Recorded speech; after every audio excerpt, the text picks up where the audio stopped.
और अब वक्त है देश की सबसे बड़ी बहस का और मैं हूं अमीश देवकर। नमस्कार।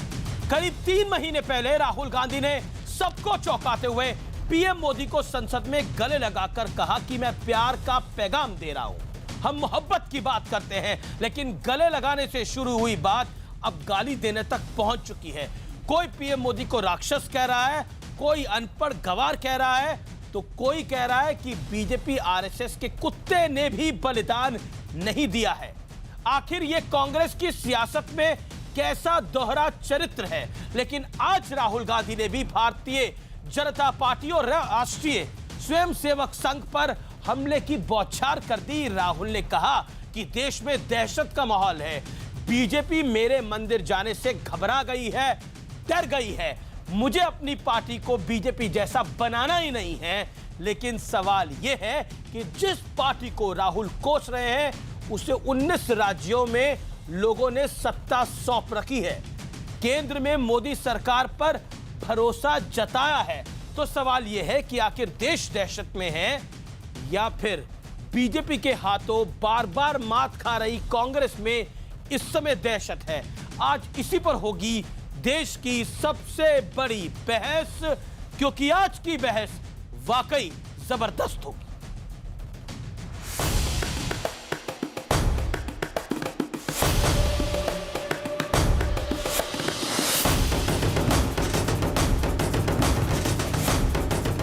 मायावती से मिले जोरदार झटके के बाद जब राहुल गांधी मैदान में उतरे तो कांग्रेस और आरएसएस पर आरोपों की झड़ी लगा दी।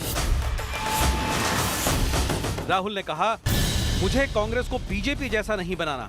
If the Congress were to build a cadre like the BJP, it would become the BJP. We can't even do it if we want. Congress को आरएसएस जैसा काडर नहीं चाहिए। Congress party cannot and should never develop the type of cadre system that the RSS has. RSS सभी संस्थाओं पर कब्जा चाहती है। Aim of the cadre system of the RSS is to capture India's institutions. मेरा मंदिर जाना हिंदुत्व नहीं है। Say that this is soft Hindutva. No, this is nothing to do with Hindutva. However, I don't see why I can't go to a temple. BJP मेरे मंदिर जाने से घबरा गई है। This type of thing it irritates the BJP. They feel that only they can go to temples. देश में आज दहशत का माहौल है। Something has gone very wrong in this country. Today, India is in fear.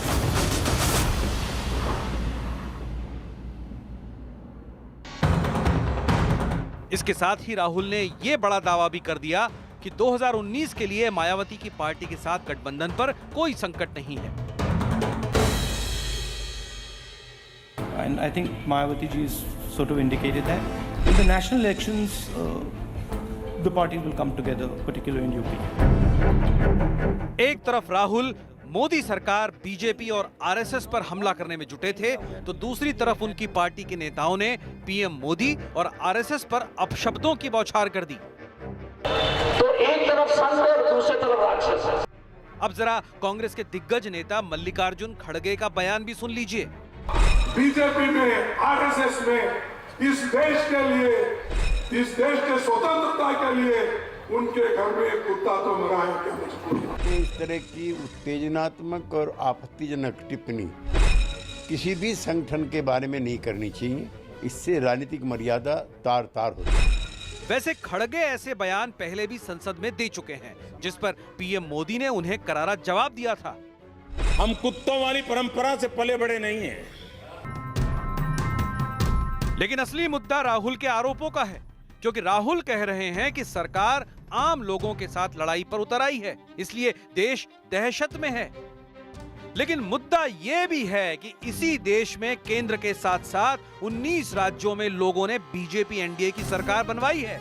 इसी पर होगी देश की सबसे बड़ी बहस। दहशत में देश या कांग्रेस? और अब विश्लेषण सुनिए, कांग्रेस के कड़वे बोल का विश्लेषण। गले मिलने के बाद गाली तक पहुंची है अब बात। अजय कुमार ने पीएम मोदी को राक्षस कहा, राहुल को संत कहा। खड़गे बोले बीजेपी आरएसएस के कुत्ते ने भी नहीं दिया है बलिदान। राहुल गांधी ने कहा देश दहशत में है, उसके बाद क्या पीएम मोदी को अपशब्द कहकर कांग्रेस पार्टी का वोट बैंक बढ़ जाएगा? ये सवाल से हम ओपन करते हैं। मेरे साथ इस बहस में कई दिग्गज शामिल हो रहे हैं। डॉक्टर संबित पात्रा भारतीय जनता पार्टी के प्रवक्ता, उनका स्वागत है। मेरे साथ चरण सिंह सापरा है, कांग्रेस पार्टी के प्रवक्ता, उनका स्वागत है। महमूद प्राचा है, पेशे से वकील है, कांग्रेस के अक्सर पैरवी करते हैं। मेरे साथ राकेश सिन्हा है, आरएसएस के विचारक, संघ विचारक और मेंबर ऑफ पार्लियामेंट, उनका भी स्वागत है। और मोहम्मद सलीम है, सांसद सीपीएम के, उनका भी स्वागत है। तो आप तमाम लोगों का स्वागत है। लेकिन संबित पात्रा, राहुल गांधी ने एक एक करके हिंदुस्तान टाइम्स लीडरशिप समिट में बीजेपी की और आरएसएस की बखिया उधेड़ दी है।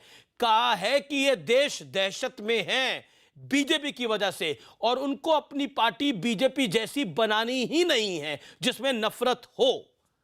देखिए, राहुल गांधी बहुत कोशिश भी कर लें तब भी वो बीजेपी जैसे बन भी नहीं सकते हैं। मगर इससे पहले कि मैं कोई और उत्तर दूं, एक बहुत दुख के साथ मुझे कहना पड़ रहा है कि आप खड़गे जी कोई साधारण व्यक्ति नहीं है। वो एलओपी है, लीडर ऑफ अपोजिशन के बराबर के रैंक के व्यक्ति हैं, बहुत सीनियर व्यक्ति हैं। जिस प्रकार से स्वतंत्रता सेनानियों को कुत्तों के साथ उन्होंने कंपेयर किया है, ये बहुत ही दुखद विषय है। आप भारतीय जनता पार्टी पर हमला बोलिए, बीजेपी के खिलाफ बोलिए, लिखिए, सब कुछ करिए, लोकतंत्र है। मगर स्वतंत्रता सेनानियों को कुत्ता कह देना, इससे खराब देश के लोकतंत्र के लिए, देश के लिए और स्वतंत्र संग्राम के लिए कुछ नहीं हो सकता है। दूसरी बात है, राहुल गांधी कहते हैं दहशत में है देश। ये भाषा दहशत की भाषा है। स्वतंत्रता संग्रामियों को कुत्ता कहना, किसी को राक्षस कहना, देश के प्रधानमंत्री को अपशब्द कहना, ये दहशत का भाषा है या बौखलाहट की भाषा है? दहशत में कांग्रेस पार्टी है। जो कांग्रेस पार्टी सोचती थी ये देश उनकी बपौती है, देश पर राज करना उनका अधिकार है, जन्मसिद्ध अधिकार है। एक ही परिवार देश का सत्ता को संभाल सकता है। वो कह रहे हैं कि मैंने अपनी माता से, सोनिया गांधी से धैर्य सीख रखा है और उनमें धैर्य है, वो सत्ता में वापस आ जाएंगे। देखिए, ये धैर्य के लक्षण नहीं है। ठीक है, ठीक। जिस प्रकार प्रधानमंत्री को अपशब्द कहा जा रहा है, जी। जिस प्रकार तू नीच है, तू चोर है, इस प्रकार के शब्दों का प्रयोग किया जा रहा है, ये फ्रस्ट्रेशन का। ठीक है, चरण सिंह सापरा, राहुल गांधी का बड़ा हमला आरएसएस की फंडिंग से लेकर बीजेपी की विचारधारा पर, और उनको बीजेपी जैसा नहीं बनना। लेकिन राहुल गांधी तो प्यार मोहब्बत की बात करते हैं, लेकिन खड़गे साहब को कुत्ता नजर आता है आरएसएस और बीजेपी के अंदर। और तो और प्रधानमंत्री मोदी राक्षस है, राहुल गांधी संत हो लेकिन मोदी राक्षस है। राक्षस जैसी प्रवृत्ति क्या है प्रधानमंत्री मोदी के अंदर, आप जरा इलैबोरेट करके बता पाए तो। क्यों बार बार आप प्रधानमंत्री को अपशब्द बोलते हैं? कभी नीच, कभी चाय बेच, कभी खून का दलाल। हाँ अमीर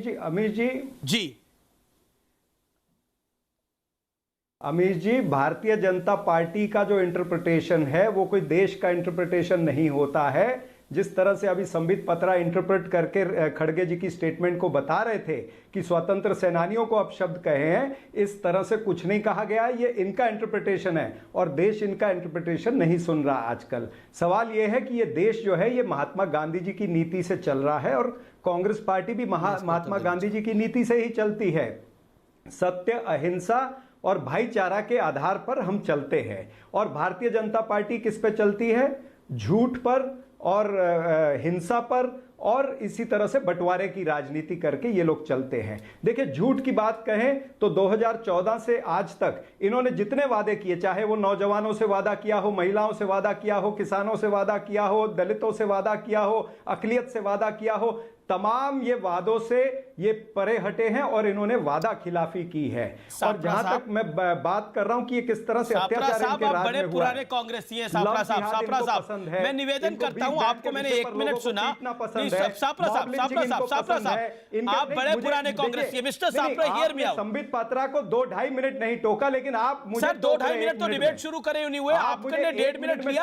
आप ही से सवाल पूछ रहा हूं, आप मुकाबला क्यों करते हैं बार बार? सर, मैं पत्रकार हूं या मैं टाइम कीपर हूं यहां पर बैठकर कि उन्होंने कितने मिनट बोला, आपने कितने मिनट बोला? कमाल की बात है सर। आप लोग समझते हैं कि एंकर ना हो गया टाइम कीपर हो गया। मैं सर टाइम कीपर नहीं हूं। मैं आपसे एक सवाल पूछ रहा हूं सर। मैं आपको सर 2 मिनट दे दूंगा मेरे सवाल का जवाब। सर, मेरे सवाल का जवाब, मैं आप ही के पास आ रहा हूं। मैं आप ही के पास आ रहा हूं। सापरा साहब, आप बड़े पुराने कांग्रेसी हैं, बड़े वरिष्ठ भी हैं जी। आप बड़े पुराने कांग्रेसी हैं, बड़े वरिष्ठ भी हैं। एक सवाल का मुझे जवाब दीजिए। आपने बोला कांग्रेस पार्टी प्यार मोहब्बत की बात करते हैं। परसों आपके प्रवक्ता आए थे, वो कह रहे थे कि कांग्रेस पार्टी हिंदू मुसलमान नहीं कहती, हिंदू तालिबान, हिंदू पाकिस्तान शशि थरूर गागा के कह रहे हैं, चिल्ला चिल्ला के कह रहे हैं। उसके बाद आप कहते हैं कि हम शब्दों की मर्यादा रखते हैं। कुत्तों, बीजेपी और आरएसएस में के घर में कुत्ता भी नहीं मरा, यह कहना मर्यादित और प्यार है। प्रधानमंत्री को राक्षस कह देना मर्यादित और प्यार है। देखिए ये परिभाषा प्यार की आप लोगों की क्या है, मुझे तो समझ में नहीं आ रहा। अमीश जी, या बीजेपी या आप ये आपके स्टाइल का प्यार है। रहा हूं कि आपको भी अमीश जी, जितनी क्षति आपको आज पहुंच रही है ये बातें सुन करके, उतनी क्षति आपको तब भी पहुंचनी चाहिए थी जब अमित शाह जी ने थोड़े दिन पहले ही विपक्ष के नेताओं की तुलना कुत्ते, बिल्ली, सांप और छिचुंदर सभी से की। उन्होंने रामजादे हरामजादे की बात ये करते हैं। श्रीमती सोनिया गांधी जी को नरेंद्र मोदी खुद जर्सी गाय कह करके बुलाते हैं। ऐसे तमाम सारे वक्तव्य, 50 करोड़ की गर्लफ्रेंड ये नरेंद्र मोदी जी खुद कहते हैं। तो ये कोई दूध तो से उसी धुले का हुए बदला नहीं ले रहे है। हैं, आप जिस कह रहे तरह का शासन ये कर रहे हैं उस तरह से ये लोग देख रहे हैं कि यहां पर नहीं बदला लेने की बात नहीं तो है। फिर जिस तरह से इनका शासन चल रहा है, आज लोग परेशान है, मॉब लिंचिंग हो रही है, इनके मंत्री जाकर के लिंच पुजारी बनते हैं जो लिंचिंग के दोषी हैं। तो उनके गले बीजेपी में की जाके मॉब माला लिंचिंग की पहनाते वजह हैं, से उनका आप ये गाली सत्कार गलौज कर करते रहे हैं। हैं। तो फिर बीजेपी कहीं ना कहीं मॉब लिंचिंग गुस्सा कर रही है, वो द्वेष तो गाली जनता गलौज के इसलिए मन कर में रहे रहेगा ना। हैं, देश दहशत में, इसलिए आप गाली गलौज पे उतर आए हैं। मैं सवाल पूछ रहा हूं ना आपसे। नहीं, गाली देश में गलौज में नहीं लिंचिंग हो रही उतरा। है, इसीलिए आप ये शब्दों का इस्तेमाल कर रहे हैं। इसीलिए कुत्ता भी जायज है, राक्षस भी जायज है, चोर भी जायज है, सब जायज है। लोगों के मन में जो जिस तरह से ये राज नहीं ये कहते हैं। और मनीष तिवारी ने जो लिखा था, मैंने डैश को भक्त बनाया और भक्तों को डैश बनाया, वो भी जायज है सर, सब जायज है। राजनीति आपको भी फेयर रहना चाहिए ना सर। आप मेरे फेयर रहने की बात कर रहे हैं और आप मुझे नसीहत दे रहे हैं कि मैं फेयर रहूं, मैं फेयर रहूं, और आप गाली गलौज करते रहे सर। आप गाली गलौज करते रहे। आप मुझे बताइए, जो मनीष तिवारी ने गाली दी थी, वो कौन सी गाली भारतीय जनता पार्टी के किस नेता ने दी है? मैं उसको रगड़ दूंगा इस डिबेट में बुलाकर, अगर संबित पात्रा की पार्टी में किसी ने वो गाली दी होगी। आप मुझे बताइए सर। आप लोग कमाल की बात करते हैं, आप यहां पत्रकारिता का पाठ पढ़ाने आ जाते हैं। आपको फेयर रहना चाहिए, आपको फेयर रहना चाहिए। प्यार मोहब्बत आप कर रहे हैं, फेयरनेस सारी आप कर रहे हैं, हम सब अनफेयर कर रहे हैं इस देश के अंदर। ये सर, ये पाठ पढ़ाना बंद करिए आप। ये पाठ पढ़ाना बंद करिए आप लोग। नहीं चाहिए क्या? आप बताइए सर। रामजादे और जो गाली दे रहा था वो गलत था, वो गलत था। उस पर मैंने शो करे, आपने नहीं देखे तो यूट्यूब पे जाके चेक करिए। वीके सिंह हरियाणा में जाकर के कहते हैं। ओके, अमित जी, संबित पात्रा, आपने जो भाषा का स्तर सेट करा, कांग्रेस उसी का जवाब दे रही है। एक सेकंड, ये डिबेट पूरी की पूरी आप गाली गलौज में चाहते ना हो जाए तो हो जाए। ओके संबित पात्रा, ये आपने जो टोन सेट करी वही है। देखिए, पहली बात तो है जो इन्होंने कहा कि जो इंटरप्रिटेशन खड़गे जी के भाषा का है वो भाषा हम जो दे रहे हैं उसका नहीं है। खड़गे जी ने कहा भाजपा और संघ के घर से किस कुत्ते ने भी जान दी क्या देश के लिए। सपोज मैं किसी का नाम बोल, देखिए अमीश जी, आपके घर से भी, मेरे घर से भी, कहने का तात्पर्य है हर हिंदुस्तानी के घर से लोगों ने कंट्रीब्यूट किया है। अगर कंट्रीब्यूट नहीं किया है तो सोनिया जी के परिवार के लोगों ने इटली से कंट्रीब्यूट नहीं किया। आप इतना आप बताइए क्या उसको हम कुत्ता कह के संबोधित करें? अगर मैं किसी को, इसीलिए स्वतंत्रता सेनानियों को कुत्ता कहना, इससे खराब और कुछ नहीं हो सकता। ठीक है, दूसरी बात है, जहां तक आपको समझना होगा, कांग्रेस पार्टी 70 साल, मैं तो इनके बीच में बोला नहीं एक शब्द करके। देखिए, आपके गिरिराज सिंह भी तो क्या कुछ बोलते हैं सर। सुनिए, अश्विनी चौबे क्या बोलते हैं? सुनिए, नहीं बोलना चाहिए। अगर अश्विनी चौबे ने नाली के कीड़े, नहीं, मैं इसके साथ सहमत नहीं हूं। मैं नहीं हूं, मैंने बोल दिया नहीं। हटाइए ना उन लोगों को। नहीं, मैं सहमत नहीं। वो हरियाणा के लोग हटाते क्यों नहीं? मुझे हटाते क्यों नहीं आप लोग? वो हटाने वाला विषय नहीं है, मैं इस भाषा से सहमत नहीं हूं। मगर एक लार्जर कैनवस पे आपको 10 सेकंड। कांग्रेस पार्टी को लगता है कि उनकी एंटाइटलमेंट है, ये जो फ्रस्ट्रेशन है, ये जो भाषा, ये चाय वाला कहां से आ गया? ये साधारण आदमी, गरीब आदमी कहां से आ गया? इनका अधिकार है क्या हिंदुस्तान पे प्रधानमंत्री बनने का? अरे इनको हटाओ, जल्दी से उसी परिवार के लोगों को लाओ और इन्हीं की गुलामी इस देश पे चलेगी। देखिए, अंग्रेज चले गए, मगर अंग्रेजों की जो मेंटालिटी है इस परिवार के पास ने, देखिए नेहरू जी माउंट बेटन से लेकर, नहीं समझिए इस बात को, माउंट बेटन से जो चाबी नेहरू जी ने लिया था वो आज तक गांधी परिवार चला रही है। उनको वही माउंट बेटन वाला नेहरू जी का एक फोटो है, लेडी माउंट बेटन के कदमों पैरों पे बैठे हुए, पैर को चूमते हुए बैठे हुए। नहीं, देखिए मुझे लगता है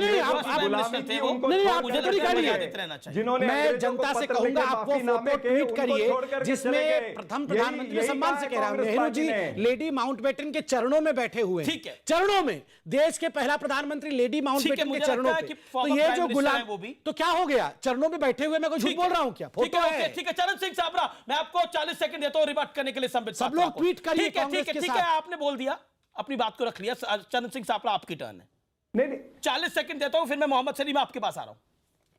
देखिए, मेरा ये कहना है, देखिए भारतीय जनता पार्टी जो कुछ भी कह रही है, इसके ऊपर आज देश नहीं चल रहा। तो किस आज पे चल देश रहा के है? लोगों को राहुल गांधी पेट जी में सब पे भूख चल रहा लगी है। हुई है। तो please आज speaking देखिए between कि of you। पेट्रोल डीजल के दाम कहां पर पहुंचे हैं, बेरोजगारी क्या स्थिति है, आज क्या नौकरियां हैं लोगों के पास में, आज बैंकों का क्या हाल है। 60,000 सर, करोड़ रुपया डिबेट जिस लेकर विषय के पर है वो कर लेते हैं, पेट्रोल नरेंद्र डीजल और बैंकों पे मोदी डिबेट और नहीं ये है। सभी लोग मैं भाग विषय पर आता गए। हूं, मोहम्मद वो आपको सलीम चलता ऑन है। स्क्रीन। तो नो वन एल्स, आप मोहम्मद देखिए सलीम कि ऑन देश स्क्रीन। को- विषय पर आते हैं Mohammed Salim. My pointed question to you, मुझे कांग्रेस को बीजेपी जैसा नहीं बनाना, कांग्रेस को आरएसएस जैसा काडर नहीं चाहिए। आरएसएस सभी संस्थाओं पे कब्जा करना चाहती है और हम ऐसा नहीं करना चाहते। आरएसएस के ऊपर बड़ा अटैक करा है राहुल गांधी ने और कहा है कि बीजेपी और आरएसएस के शासन की वजह से देश दहशत में है। आप उनकी राय से इत्तेफाक रखते हैं?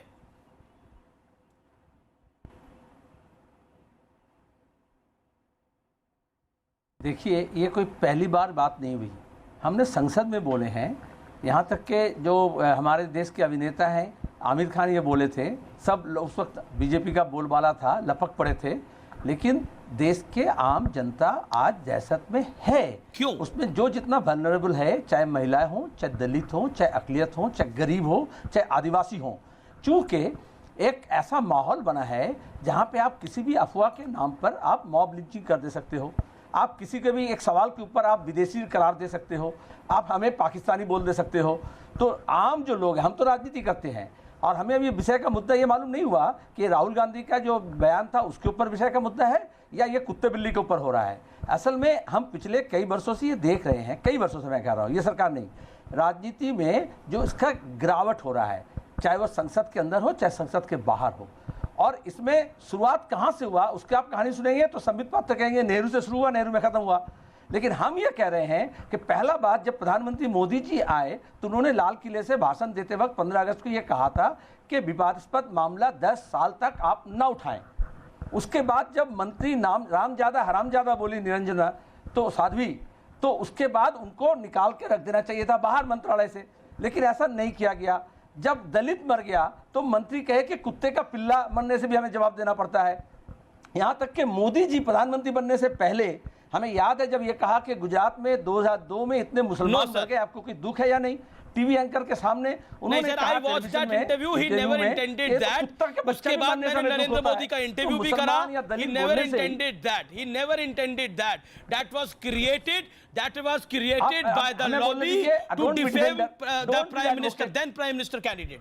That's that. नहीं, आपके तमाम आरोप सही है, लेकिन जिसका मैं साक्षी हूं मैं उस बात को रखूंगा। Good advocate for Modi ji. नहीं, I am not a good advocate for Narendra Modi. My point is this, sir. नहीं, मोहम्मद सलीम, नहीं, Mohammad Salim, you are a member of parliament.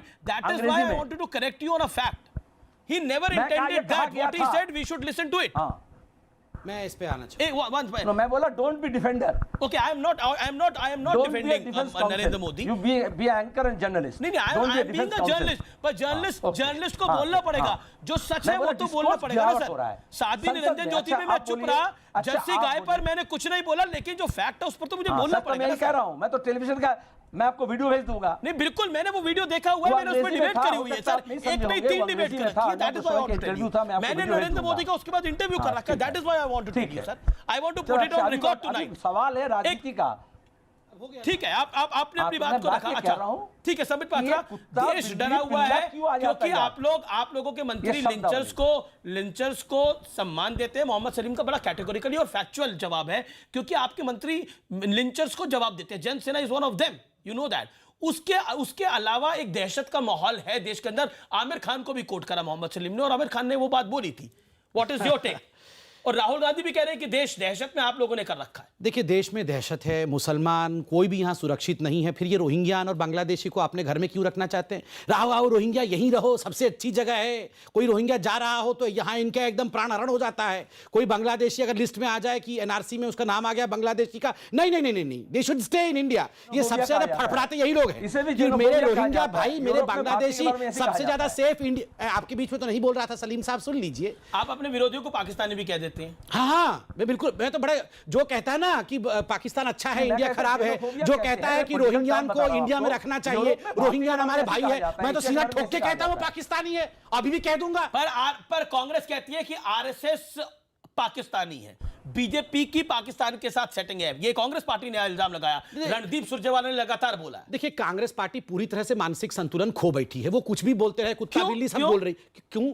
जो लोग अपने आप को राजा महाराजा सोचते थे, अब वो सड़क पे आ गए हैं, तो उनकी हालत क्या होगी आप समझ नहीं पा रहे हैं। आप समझ नहीं, सुनिए, पर आपको काउंटर जवाब मिल रहा है, आपको तो मानसिक संतुलन खोया है। नहीं, आप बोल रहे हैं कि हम पाकिस्तानी हैं, ये अभी बोल रहे थे हम अंग्रेज। नहीं, देखिए, कांग्रेस बोल रही है हम अंग्रेज हैं, थोड़े दिन पहले हमको अंग्रेज बोल रही थी, डिबेट पे भी मुझे अंग्रेज बोल रहे थे, अब बोल रहे हैं हम पाकिस्तानी हैं, मतलब हम ऐसे ग्लोबल सिटीजन है, कभी पाकिस्तानी कभी अंग्रेज, और ये बिल्कुल बढ़िया है। तो ऐसे में मानसिक संतुलन नहीं कहूंगा तो क्या कहूंगा। और दूसरी बात, मोहम्मद सलीम जी से पूछिए, मोहम्मद सलीम जी ने नेताजी सुभाष चंद्र बोस को टोजोस डॉग, सुभाष चंद्र बोस को कुत्ता कहने का काम किया था, और ये आदमी यहाँ के चिल्ला रहा है। आपने, अरे आप बंगाल के हैं, आप बंगाल के, नहीं कोई जवाब नहीं, पहले जवाब तो होगा ना। अरे नेताजी, मेरे नेताजी को कुत्ता कहा इन्होंने, इतनी हिम्मत है इनकी। ठीक है, जवाब। You called Netaji Subhash Chandra Bose Tojo's dog. Okay, let him reply now. Mohammed Salim, आप पहले जवाब दीजिए। Sambit Patra, hold on. किस सदी में बसते हैं? माफी मांगिए पहले आप, आपने नेताजी सुभाष चंद्र बोस को कुत्ता कैसे कहा? मैं हम्बल रिक्वेस्ट। एक तो संबित पात्रा, अरे ये बेवकूफी की बात छोड़ो, अकल की बात करो। आप बताइए, मैं झूठ बोल रहा हूं। Who called Netaji Subhash Chandra Bose Tojo's dog? किसने कहा तेजाब Tojo's? Let him reply. You have मेरा राजनीतिक इतिहास पढ़े हो? बड़ा अटैक करा। नहीं, हम अनपढ़ गवार है, जो व्यूअर्स है वो गूगल करके देख लीजिए। सर गूगल के एडवर्टाइजमेंट नहीं कर रहा मैं, आपसे निवेदन कर रहा था। तो जानेगी कैसे जनता? अच्छा, 40 सेकंड नेताजी सुभाष चंद्र बोस आपने इल्जाम लगा लिया, अब आपको चुप करके जवाब सुनना पड़ेगा। पहले ये माफी चिल्लाने के लिए ओएनजीसी का पैसा मिलता, आप चिल्लाइए। अरे आपको, अरे सुनिए ना, पाकिस्तान का पैसा तो नहीं लेता ना, आप क्यों चिल्ला रहे हैं? बताओ, पाकिस्तान का पैसा लेता हूं क्या? पहली बात, आप इतना परेशान क्यों हैं? ठीक है, आप उनको 40 सेकंड। अरे ओएनजीसी का पैसा लेकर के आप चिल्लाने का काम नहीं, पाकिस्तान का पैसा नहीं लेता हूं मैं। सुने, बात में नहीं, आप बात में रोक रहे हो क्यों? तर्क करने नहीं सीखे? पहले आप बता दीजिए सुभाष चंद्र सलीम साहब, आप अपना जवाब दीजिए। सलीम साहब, अपना जवाब। पहले आप सुभाष चंद्र बोस के लिए माफी मांगिए देश से, बाद में कौन किसका पैसा लेता है। Audio down Salim, Mohammed Salim on screen. Mohammed Salim, मुंह में एक ग्लूको प्लस लगाइए, इनके मुंह में एक ग्लूको प्लस लगाइए, फिर मैं बोलता हूं। सर मर्यादा रखिए। आप संबित पात्रा के मुंह में ग्लूको प्लस लगाइए, फिर मैं बोलता हूं। नहीं, मेरे मुंह में क्या लगाने वाले हैं आप? पहली बात यह है कि मैं ल्यूकोप्लास्ट लगाए। ल्यूकोप्लास्ट बोलते हैं उसको, बैंडेड की तरह होता है ना प्लास्टर, इसको टेप लगाने से उसपर बंद No, please, you can put leucoplast anywhere, but sir, first apologize for causing Subhash Chandra Bose. Okay, मुझे लगता है dog. Apologize for that. Sir, आपको भी ल्यूकोप्लास्ट ऐसा शब्द नहीं बोलना चाहिए, और संबित आपको भी उनको सुनना चाहिए। हाँ, निवेदन है, आप पर्सनल स्कोर मत सेटल करिए। माय हम्बल रिक्वेस्ट, मैं हाथ जोड़ के आप दोनों से निवेदन कर रहा हूं, आप दोनों वरिष्ठ हैं। सब okay, Mohammed Salim, make your point. It is your turn, make your point sir. किसका पर्सनल स्कोर है? उनसे हमारा, जब वो संसद में आएंगे तब ना उनसे मुलाकात होगा। नहीं, हम बहुत छोटे लोग हैं सर, हम लोग गली के कुत्ते हैं जैसा आप सोचते हैं। हम बहुत छोटे लोग हैं, आप बहुत बड़े हैं, माई बाप है आप सर। आप बोलिए, माई बाप है आप। इसके लिए पैसा नहीं sir, please don't be arrogant on TV show. आप संसद में होंगे, आप भगवान अपने आप को मानते होंगे, आप हिंदुस्तानियों को क्या छोटा आदमी सोचते हैं? ठीक है sir, that was absolutely arrogant कि हमारे बराबर ये कैसे हो सकता है? जब ये संसद में आएगा तब हमारे, ठीक है, नहीं सुनिए, ठीक नहीं है ये। हिंदुस्तान की करोड़ों जनता अपने बेडरूम में, ड्राइंग रूम में ये शो देख रही है। Don't under estimate an ordinary Indian. ये जो एरोगेंस है ना, ठीक है, छोटा बड़ा बात कर रहे हैं आप। Okay Mohammed Salim, make your point. You may be a leader, Mr. Salim. Don't be annoyed. A common Indian can question you. आप ऑर्डिनरी कहां से हुए? ऑर्डिनरी लोग के डायरेक्टर बने हैं। हाँ, तो फिर आप अभी कंपेयर क्यों कर रहे थे कि मेरे बराबर ये संबित पात्रा कैसे हो सकता है? ये कौन है? और ये दूसरे को बोलने नहीं देते हैं। मोहम्मद सलीम, आपकी टर्न, आप बोलिए। Mohammed Salim, you make your point, your time is there, you make your point. मतलब है, ठीक है Mohammed Salim, you make your point. Sambit Patra, your audio is down now. Okay Mohammed Salim, you make your point please. 50 second Mohammed Salim with you. ये एक दूसरे channel में इनको anchor बनाया था, बाकी कोई चैनल में एंकर बना दीजिए। पहला सवाल है सीपीआईएम, वामपंथी, हम ये सर्टिफिकेट नहीं बांटते हैं। सीपीआईएम मान लीजिए, मैं नहीं, कोई भी, कि कौन पाकिस्तानी, कौन बांग्लादेशी, कौन हिंदुस्तानी है, इसका सर्टिफिकेट हम नहीं देते हैं। और ना ही तो संबित पात्रा से आम हिंदुस्तानी के बारे में मार्क्सिस्ट का, लेफ्टिस्ट का, किसान सभा का क्या रवैया होगा, वो उनसे नहीं सीखना है। वो कभी आम आदमी के साथ जाके पसीना बहाए हैं, कभी जनता के बीच में घूमे हैं, वो हमसे बोल रहे हैं आम आदमी।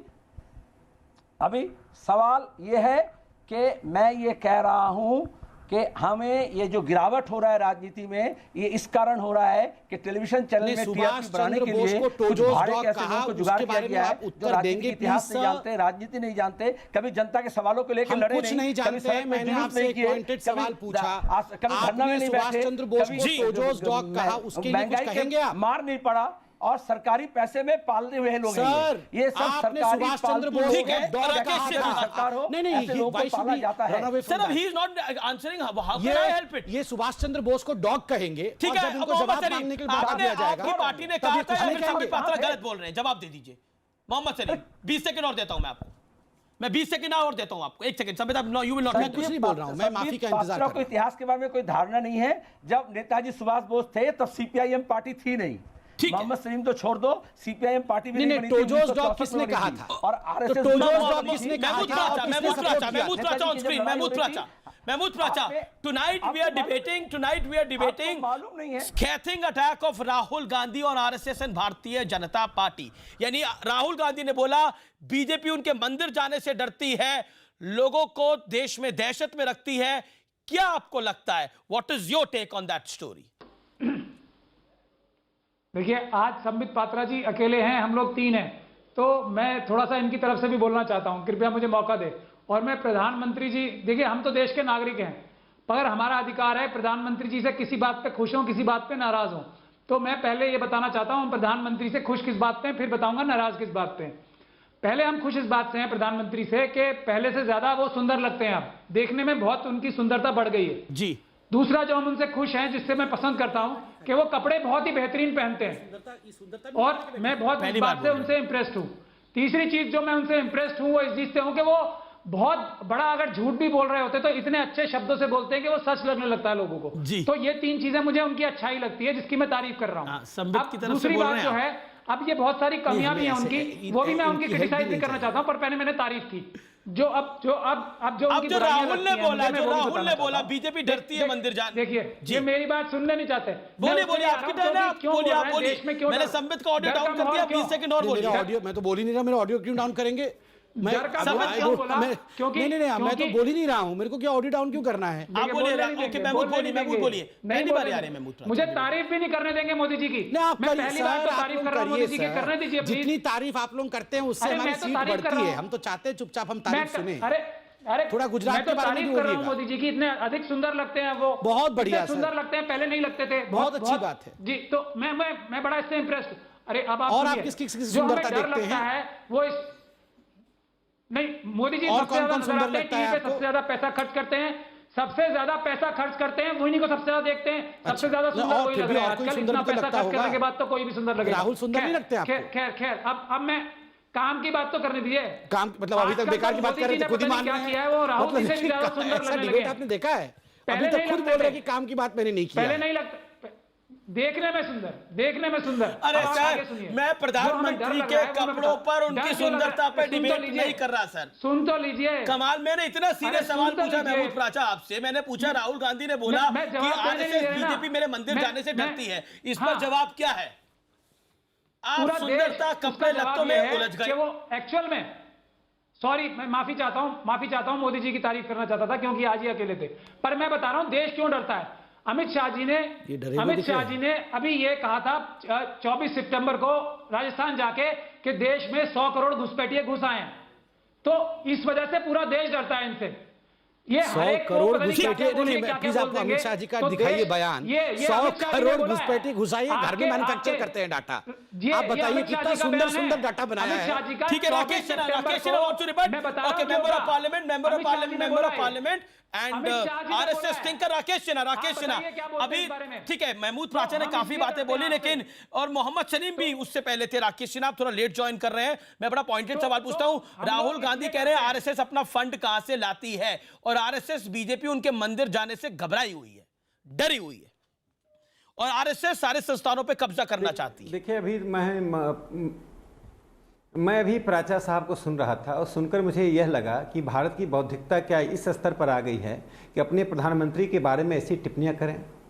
देश के दुनिया के किसी हिस्से में चले जाइए, साइप्रस से लेकर अमेरिका होते हुए रसिया चले जाइए, उन देशों में जाइए जहां कम्युनिस्ट शासन रहा है, लैटिन अमेरिका में आक्रमण प्रत्याक्रमण हुए हैं, लेकिन इस स्तर का डिबेट नहीं होता है। प्राचा साहब, एक आप लॉयर हैं, मैं हाथ जोड़कर विनती करता हूं आपको जितनी आलोचना है कीजिए, लेकिन स्तर बनाकर रखें। हम सबों को टेलीविजन चैनल पर मौका मिलता है, इसका मतलब नहीं कि हम आम जनता को मूर्ख समझें और आम जनता। मैं आलोचना तो करना चाहता था। नहीं, आप मैं मुझे जो कहना मैंने ठीक है, मेरा सवाल राकेश जी, मेरे सवाल का जवाब दे दीजिए। मुझे लगता है व्यर्थ करेंगे हम अपना टाइम, आप बड़े वरिष्ठ आदमी हैं, आप मेरे बात का जवाब दे दीजिए। जो बात आज राहुल गांधी ने बोली है और जो मल्लिकार्जुन खड़गे ने बोली है। देखिए मैं आज जो प्राचा साहब कर रहे हैं वही मल्लिकार्जुन कर रहे हैं। इस तरह की भाषा की कुत्ता। अरे राष्ट्रीय स्वयंसेवक संघ के बारे में कांग्रेस ने अपने शताब्दी समारोह के दौरान 1985 में जो डॉक्यूमेंट प्रकाशित किया, मल्लिकार्जुन उसके ही पढ़ लें।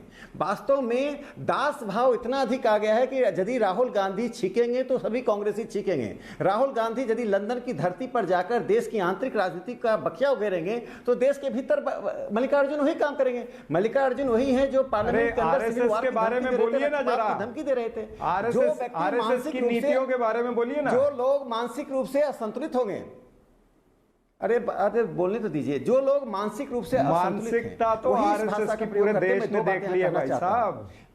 आपकी मानसिकता तो लोगों ने देख ली है। मुझे बोलने दे या मैं चुप रहूं? चरण सिंह साहब, राकेश सिन्हा को 30 सेकंड दीजिए। डिबेट में पहली बार बोल रहे हैं आप, तो 10-12 मिनट बोल लिए।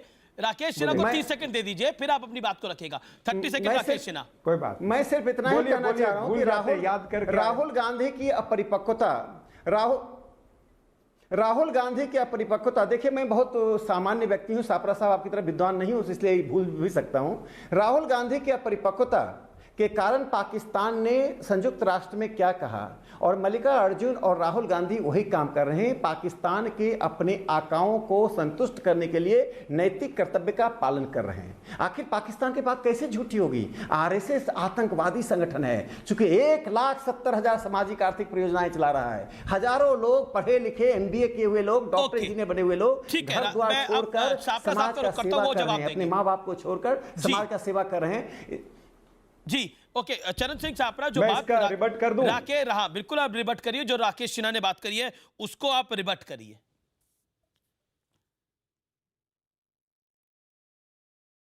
देखिए, मुझे बहुत अच्छा लगा कि राकेश सिन्हा जी को कितनी देश की चिंता है, लेकिन ये चिंता तब नहीं थी जब नरेंद्र मोदी जी की हाजिरी में मुफ्ती साहब ने कहा था, उन्होंने धन्यवाद किया था पाकिस्तान का और अलगावादियों का धन्यवाद किया था। मोदी जी वहीं बैठे थे।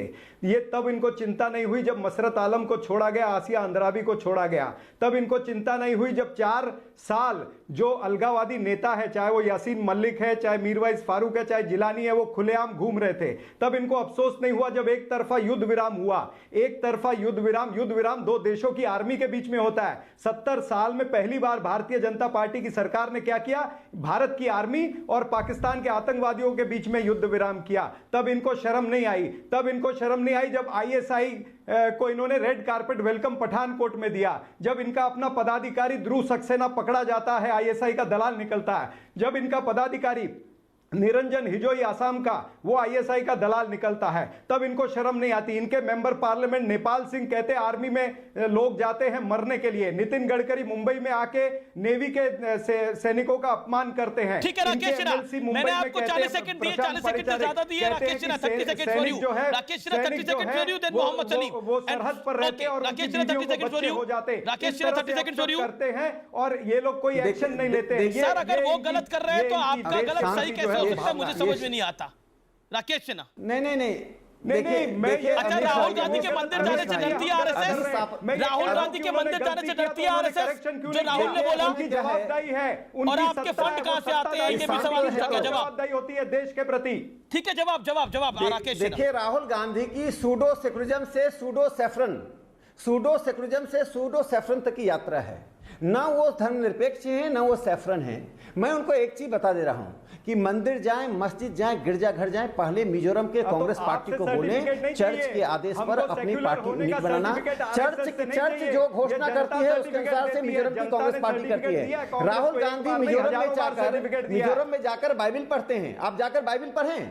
राहुल गांधी की निष्ठा इस देश में यदि होती तो संयुक्त राष्ट्र में दिए गए पाकिस्तानी बयान की निंदा करते देश का एक एक जनता, सामान्य नागरिक इस बात से संतुष्ट है कि पाकिस्तान का सारी बातें एक तरफ, सारी बातें एक तरफ। मोहम्मद सलीम, ये एक ऐसी विचारधारा, देखिए इस देश के अंदर दो बड़ी विचारधाराएं हैं। मोहम्मद सलीम से पूछे 42 में इन्होंने क्या किया था। ठीक है, आपने पूछ लिया ना राकेश जी, आपने पूछ लिया ना। Mohammed Salim on screen, no one else. Mohammed Salim on screen, Rakesh hold on. Mohammed Salim on screen. Salim साहब, दो विचारधाराएं हैं इस देश के अंदर। ओके, ज्योति बासु, एक तो राकेश जी, नहीं, मोहम्मद सलीम, मेरा सवाल सुन लीजिए। दो विचारधारा इस देश के अंदर है। एक राइट विंग विचारधारा जिसकी प्रोधा राष्ट्रीय स्वयंसेवक संघ और भारतीय जनता पार्टी है। एक लेफ्ट की आइडियोलॉजी है जिसके प्रोधा आप लोग हैं। लेफ्ट की आइडियोलॉजी पॉलिटिकली ज्यादा सरवाइव नहीं कर पाई। आरएसएस और बीजेपी पॉलिटिकली ज्यादा बेहतर तरीके से सरवाइव करे हैं, इसमें कोई दो राय नहीं है। आप जेएनयू के गंगा ढाबे तक और केरल तक सीमित हैं, और बीजेपी और आरएसएस की विचारधारा आज 19 राज्यों में है और केंद्र में सरकार है, तो कुछ तो बेहतर होगा इनकी विचारधारा के अंदर।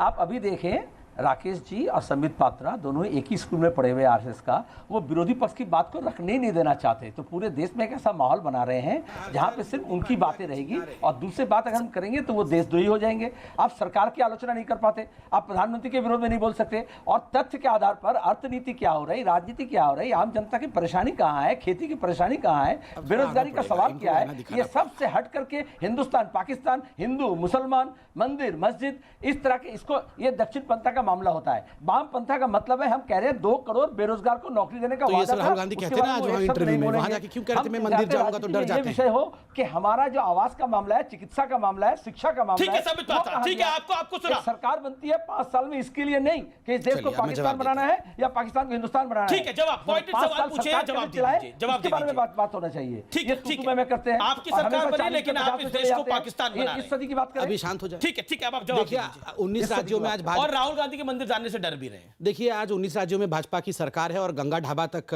गंगा हॉस्टल तक ये सीपीआईएम इसलिए गई है, इसलिए नहीं कि हमने कुछ नहीं किया है और सब कर रहे थे। लेफ्ट के लिए एक बहुत फेमस कहावत है, wherever there is left there is nothing left of economy. तो हमने देखा है बंगाल की हालत लेफ्ट ने क्या किया, बाकी जगह जहां जहां लेफ्ट आई उन्होंने क्या किया। एक सवाल मैं पूछना चाहता हूं जो बहुत महत्वपूर्ण है, क्या ये हकीकत, ये देश की बात हो रही है आज, हम पाकिस्तान बना दे रहे हैं, हम दहशत में देश को ला रहे हैं, हम देश विरोधी है, ये बोला जा रहा है।